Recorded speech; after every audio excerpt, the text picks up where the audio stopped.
Okay, this is Unit 10, Video 1 on light, color, and polarization, and just EM waves in general.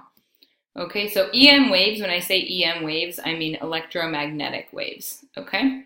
And light, as we think of it, is part of an electromagnetic wave spectrum, okay? So after this lecture, you should be able to describe light.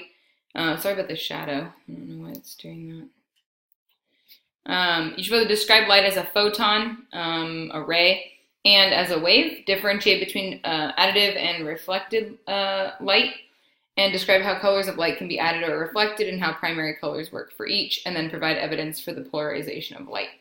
In this corner, you can see a little picture, and this is actually a little diagram of the electromagnetic spectrum. Okay. On yours, you can probably see it a little bit better if you look at your sheet.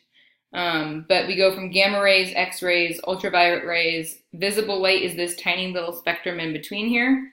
And then infrared rays, radar, FM radio, TV, shortwaves, and then AM radio.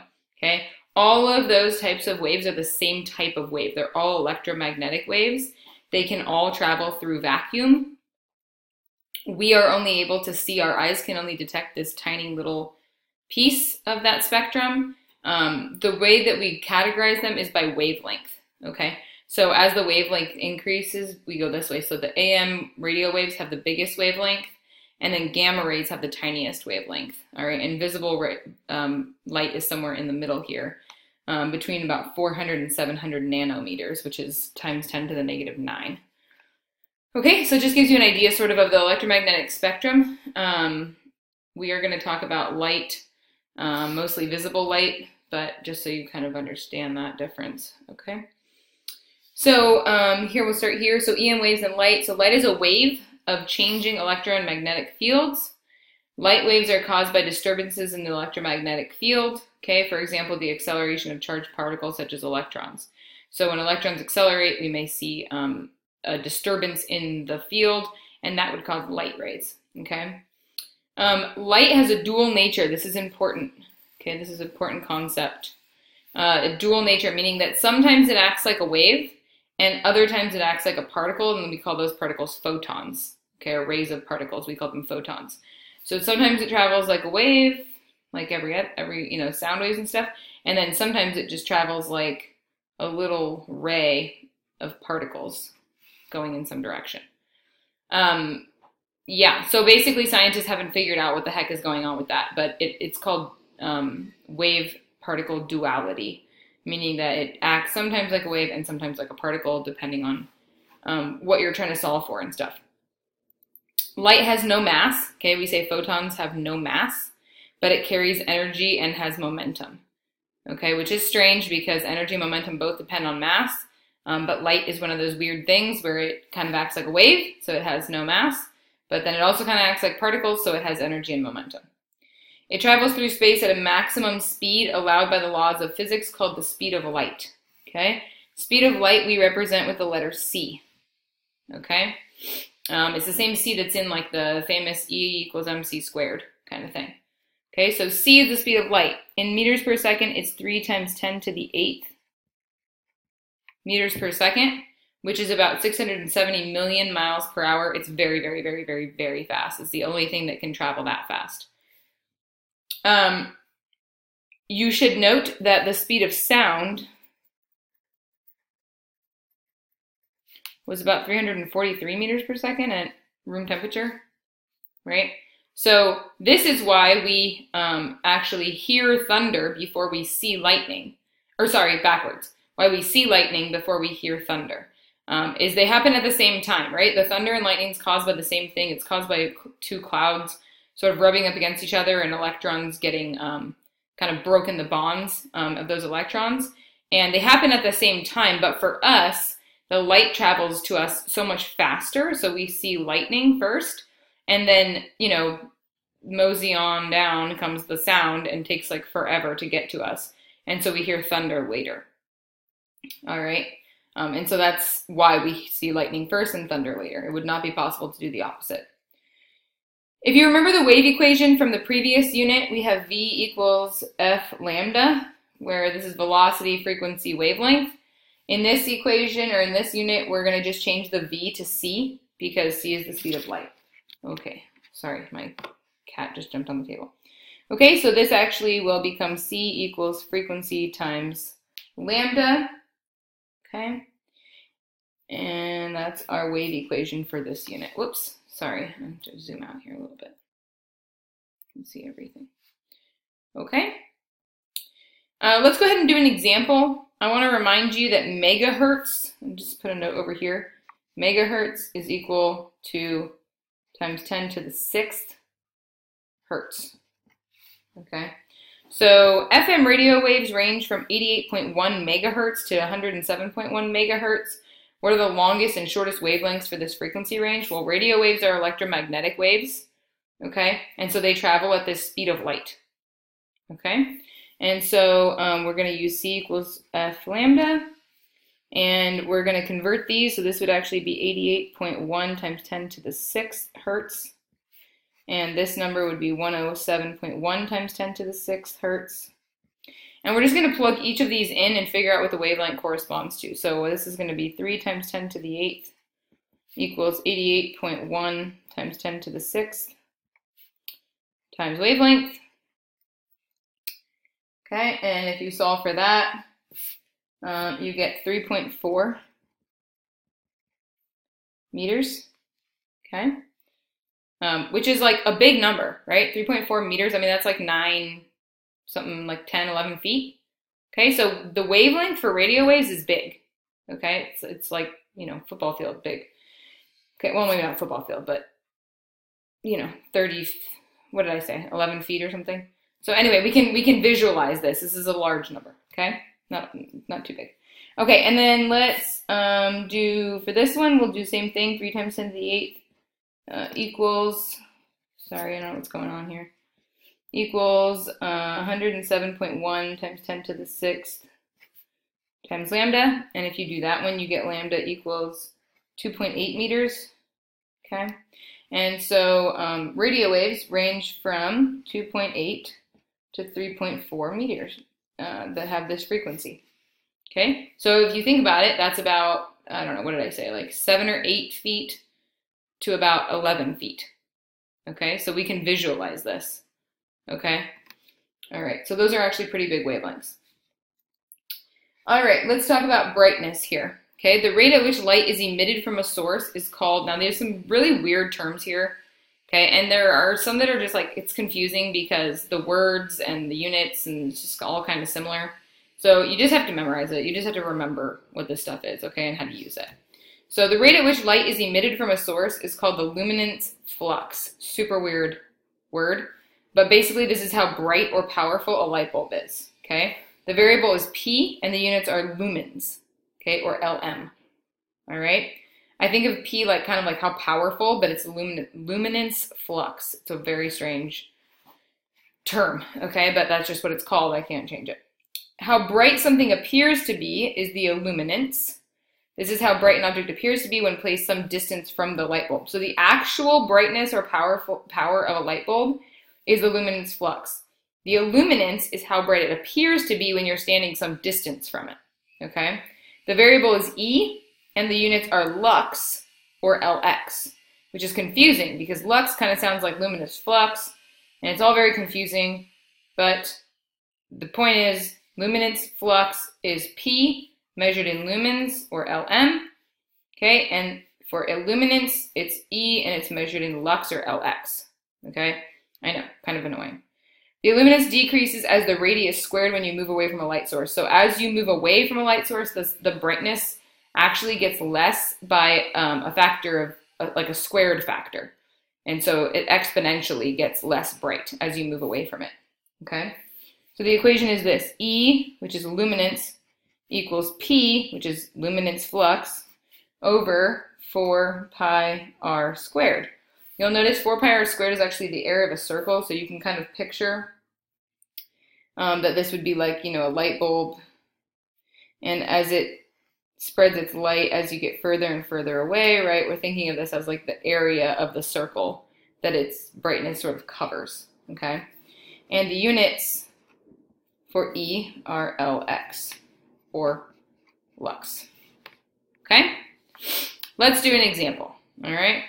Draw a picture of a light source and a surface 1, 2, and 3 meters away. How much brighter does a light appear from 1 meter away than 3? So I sort of just drew this, but let's do it again. Okay, here's a light bulb. Okay, 1 meter away, 2 meters away, 3 meters away. How much brighter does a light appear 1 meter away than 3 meters away? Well, if it's 1 meter away, this is 1 squared underneath here, so it's 4 pi times 1. If it's 3 meters away, this is 3 squared times here, which is 9. So originally we had E equals P over 4 pi times 1, right? Versus E equals P over 4 pi times 9. So this is 1, whatever, over 1. This is 1 over 9. So it's actually 1/9. This one's actually 9 times brighter 1 meter away than it is 3 meters away, okay? Another way to say that is that this is 1/9 as bright when you go 3 meters away. Example 3. What is the illuminance on your desktop if it's lit by a 1750 LM, or lumens, okay? So that would be the P, is 1750 lumens. And the radius is 2.5 meters, okay? And we want to know E. So you just plug in, all right? You have P over 4 pi r squared. This is 1750 over 4 pi 2.5 squared. And you end up with E equals 22.3 lux. Okay? It's very simple math. It's just weird concepts and variables. Okay, but the math should be very easy. All right? Now, this next part, we're going to actually do quite a bit of demo in class on. So I'm not going to talk too much about it, but I just want to give you the concepts. You have them in the video so that when you're studying for the test, you kind of have an idea. But essentially, this is much easier to explain when I can show you the demo. And so since I won't be there on Friday, I'm going to actually go ahead and do these demos on Tuesday when I see you guys, okay? All right, hold on one second.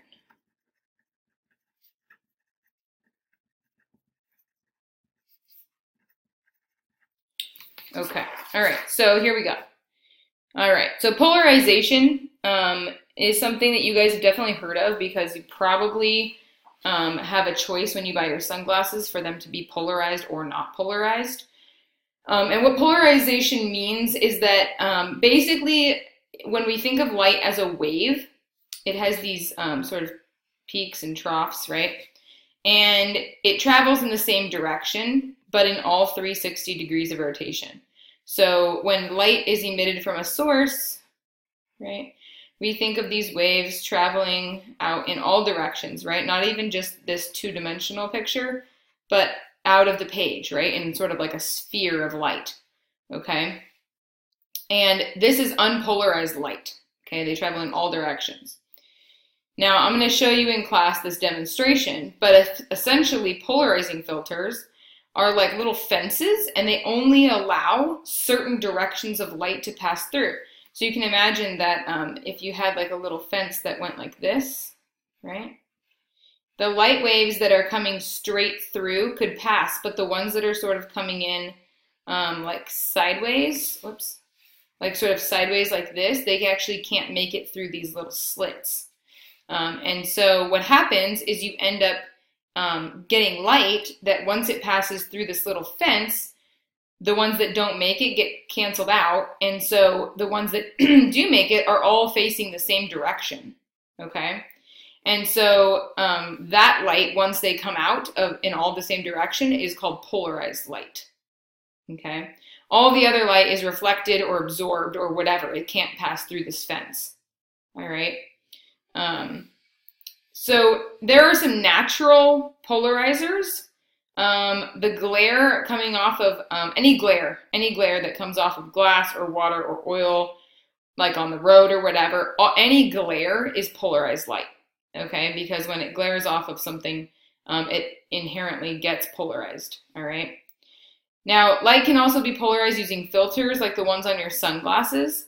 So when you buy polarized sunglasses, they have a film on the surface of the lens that polarizes the light. And basically what this does is it doesn't make anything less, it's not less UV rays or anything like that. It just takes away the glare. And so I'm actually gonna I'm gonna show you this in class. We're gonna look at the glare with a polarizer, and you'll be able to see that when you don't have the polarizer on, you can see the glare off of a window. But when you put the polarizer in front of your eyes, you actually can't see the glare anymore. So polarized glasses are good like for driving and stuff because you can get rid of all the glare and it makes things a little bit easier to see. But anyway, so that's what those do. And lasers are also polarized light, okay? Some real life examples would be like a car windshield has a polarizing filter. Lasers, computer monitors have polarizing filters sometimes. And then when you're fishing, it's better if you have polarized glasses because you can actually get rid of the glare. Okay, but anyway, so we'll talk more about this and I'll show you the demonstration so that you can kind of get the idea because there's some really cool demos on this. So we'll do that in class on Tuesday, okay? All right, let's skip to the next page and get done with this now. All right, so last page here, and this is not super complicated. The only thing, I'm gonna show you a couple of videos in class. So remind me to show you this. But essentially we're talking here about additive colors and subtractive colors. And so additive colors produce white light when they're combined. Okay, and these are lights. This is mixing lights. Okay, this is the key part. In this part here, the additive colors, you're mixing light. In subtractive colors, you're mixing pigments. Okay, so things like crayons and like paints and watercolors and things like that that are not light. They are actual, physical substances. Okay. So additive colors produce white light when they're combined. Imagine you were in a dark room and you had one flashlight with a red filter, one with a green and one with a blue. Holding these flashlights together or adding the light would create white light. Combinations of those colors will create different colors. So the primary light colors, or additive colors, are red, green, blue. Okay? And you may be kind of like, I don't know if that's what they taught you in art or what, but those are primary light colors or additive colors, red, green, blue. When you mix these three light colors together, okay, red, blue, this is supposed to say green here, okay, you get white when you mix all three. If you mix green and blue, you get cyan. You mix red and blue, you get magenta. You mix green and red, you get yellow. Green and red is a weird one. Green and red making yellow sounds strange. That's because you're thinking of like paints and crayons and stuff. Mixing light, when you mix green and red light, you get yellow. Okay? All right. So let's look now at pigment mixing, which is subtractive colors, where they filter out all the light. Okay, and we're creating black when combined. So imagine that you had cyan, which is like a teal. Okay, it's a blue-green. Magenta, okay, which is the red-blue, and yellow, and a white canvas. If you mix those colors, you would actually leave no light to reflect on the canvas, so it would appear black. So magenta, cyan, and yellow are the primary subtractive colors, okay? Magenta, cyan, yellow.